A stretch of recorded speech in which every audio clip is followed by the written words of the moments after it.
What's up, everyone, and welcome to Spark Talk. Make sure to like, share, subscribe, and comment.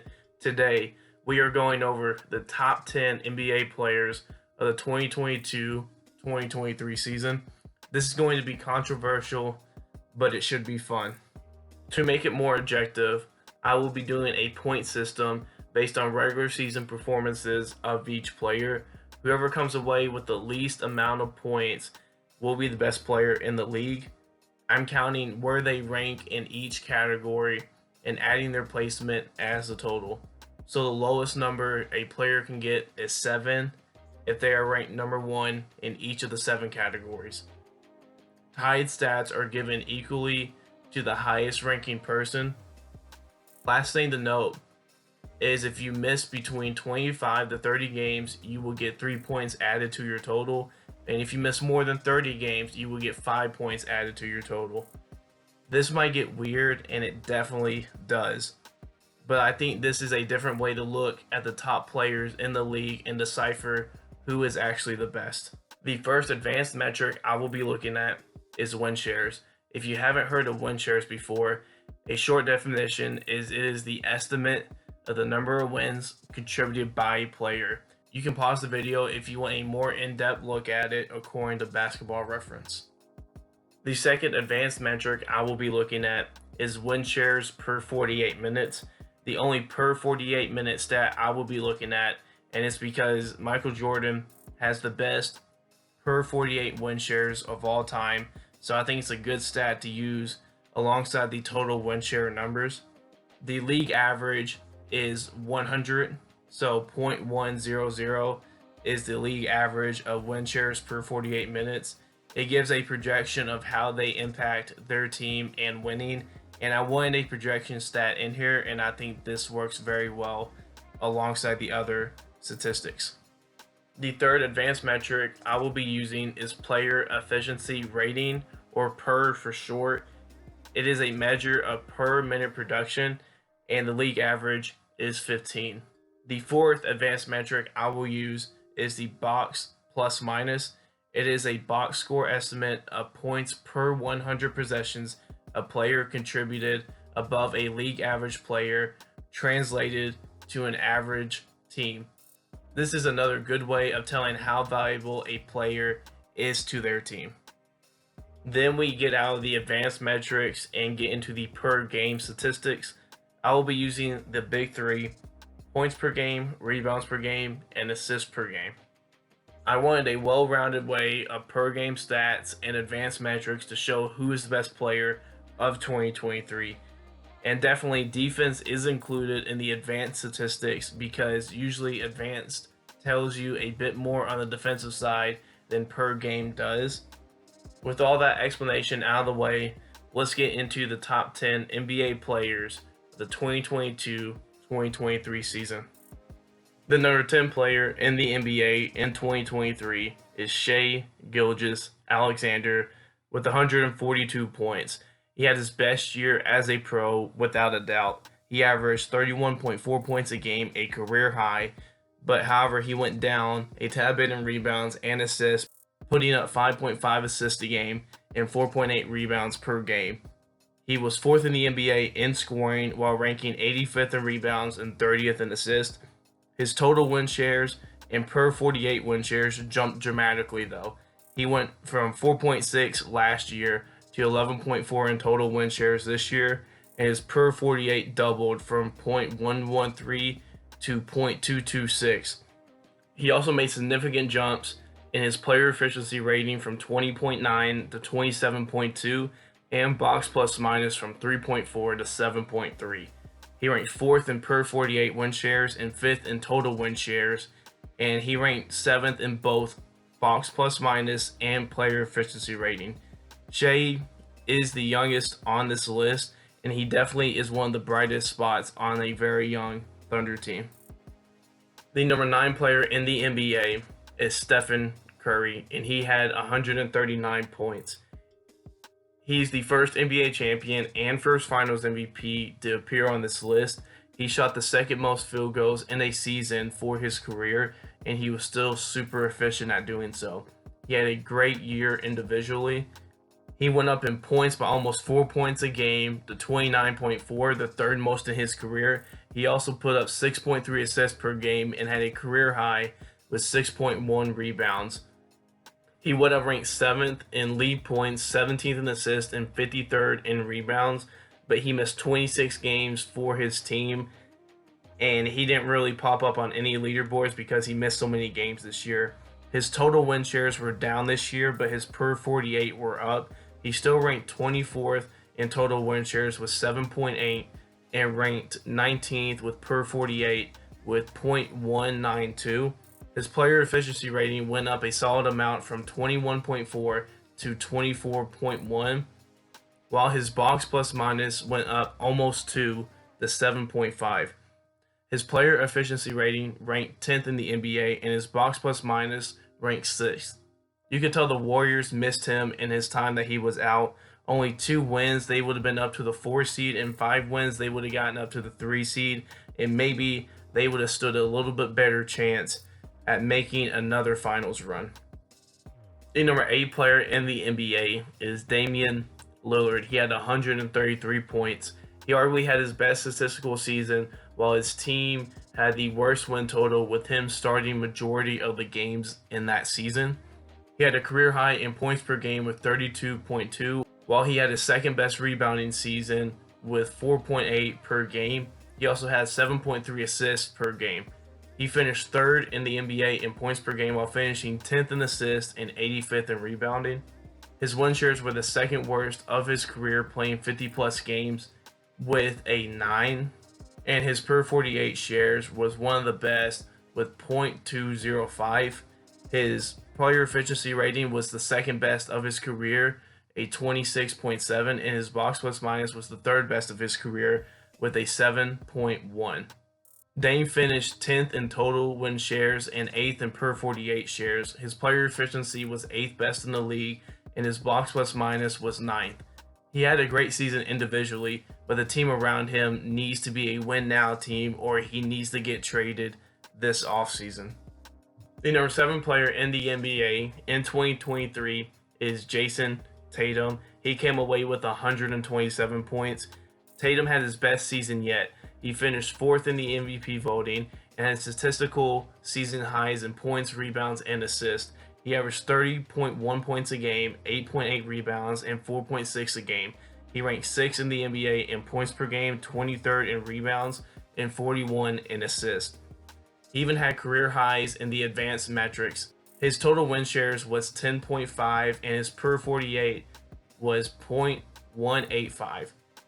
His player efficiency rating was 23.7, and his box plus minus was 5.5. Tatum ranked 6th in total win shares and 21st in per 48 shares, while ranking 13th in player efficiency rating and 17th in box plus minus.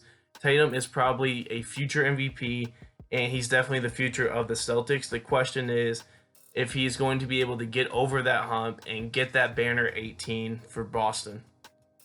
The number 6 player in the NBA is Jimmy Butler, and he came in with 124 points. Jimmy definitely led the way on one of the most entertaining postseason runs in all of sports in the past few years. His per game in the regular season was good, but it was not on the top of his game. He averaged 22.9 points, the second most in a season for him, 5.9 rebounds, and 5.3 assists per game. He finished 22nd in the league in points, 32nd in assists, and 55th in rebounds. However, his advanced metrics were by far the best of his career and probably could have predicted his playoff run that he was about to have. He had his second best win share season with 12.3, his first over 10 in 6 years. His per 48 shares, his player efficiency rating, and his box plus minus were the best of his career. He had a .227 per 48 shares, a 27.6 player efficiency rating, and a 8.7 box plus minus this season. Across the league, he ended up 3rd in total win shares, 2nd in per 48 shares, 6th in player efficiency rating, and 4th in box plus minus this year. Jimmy has been arguably a top 15 to 20 player over the past 5 years, but finally He is now getting the love he has earned over his career. What is left for him is to finally win an NBA championship. The number 5 player in the NBA may come as a shock to everyone who is watching this video. And when I rolled the numbers, he came in 30 points below Jimmy Butler. And that person is Domantas Sabonis. And he came in with a 97 point total. And he's the first player under 100 points. But if you look at Sabonis statistically, and if you look at his advanced metrics, he had a great year statistically on his per game averages, and his advanced metrics were some of the top in the league. He finished with the second highest point and rebound per game totals in his career. He scored 19.1 points a game, and he rebounded 12.3 rebounds a game, which led the league, while also having his best assist numbers in his career with 7.3 assists per game.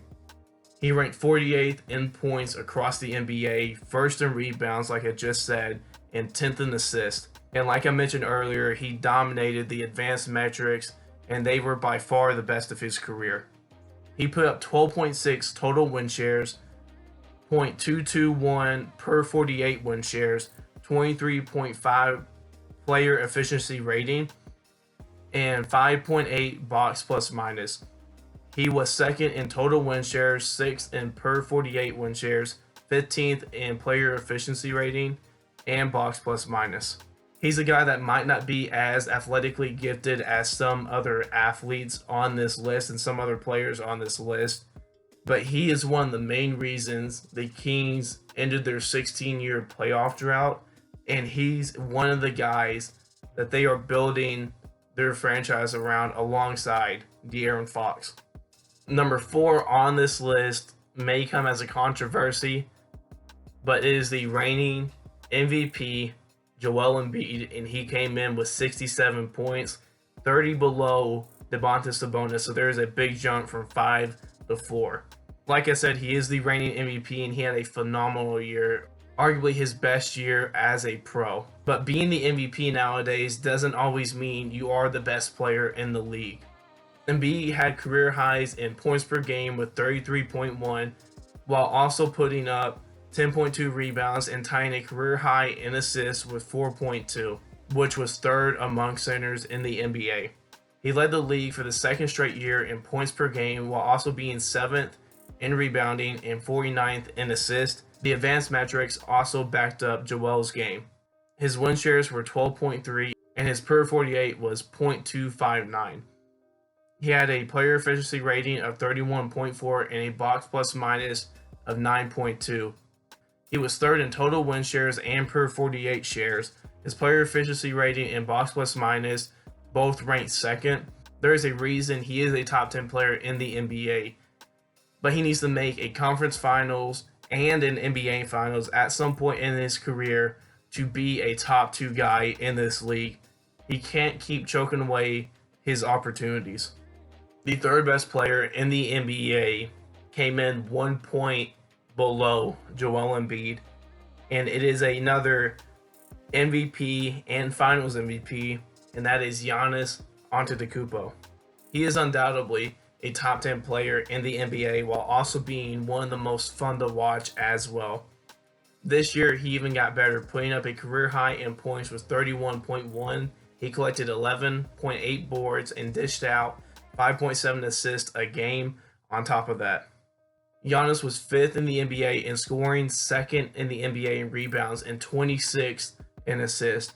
However, he did take a dip in his advanced metrics this year by a solid margin. He went down to 8.6 total win shares, 0.204 per 48 shares, 29 player efficiency rating, and 8.5 box plus minus. Even though he went down by a good margin in the advanced metrics, it is still really, really good numbers compared to the rest of the players in the NBA. He ranked 15th in total win shares, 10th in per 48 shares, 3rd in player efficiency rating, and 5th in box plus minus. Even a down year for Giannis, he is still putting up elite numbers, and he ended up getting his team the 1 seed in the East. The number 2 player in the NBA is Luka Doncic, and he came away with 56 points. Luka had another stellar year in his very young career. He put up career highs in points per game with 32.4. He also collected 8.6 boards and put up 8 assists per game this year. He ranked second in points per game, 24th in rebounds, and 6th in assists. His per game stats don't show the whole story though. He put up career highs in all the advanced metrics but per 48 shares. His total win shares were 10.2, his per 48 was 0.204, his player efficiency rating was 28.7, and his box plus minus was 8.9. He ranked 7th in the NBA in total win shares, 10th in per 48 shares, 4th in player efficiency rating, and his box plus minus was 3rd in the league. His stats show really how great of a talent he is, but how ungreat of a fit Kyrie was alongside him in Dallas. He still has a whole lot of career left of him, and I'm excited to see what he does as he matures and as he gets older and into his prime of his career. At this point, you're probably thinking, I definitely left somebody off the list, or I made a mistake, because we all should know who is number one, right? But I'll give you some honorable mentions who were in the top 20 but did not quite make the top 10. The number 20th player in the NBA was Lauri Markkanen, and he came away with 256 points. Tyrese Halliburton was 19th with 249 points. Donovan Mitchell was 18th with 225 points. Kyrie Irving was 17th with 218 points. John Morant was 16th with 203 points. Kawhi Leonard was 15th with 201 points. LeBron James, surprisingly enough, was 14th with 199 points. Kevin Durant came in 13th with 168 points. James Harden edged out his former OKC teammate with 167 points to come in 12th. And Anthony Davis came in 11th with 152 points. And those are all the players that just missed out on being in this top 10 list. Obviously, number one on this list is Nikola Jokic. And just look at the point total, 26 points. He was 30 points below second place. It just shows you how dominant of a player he is and how valuable he was to the Denver Nuggets winning their first ever championship.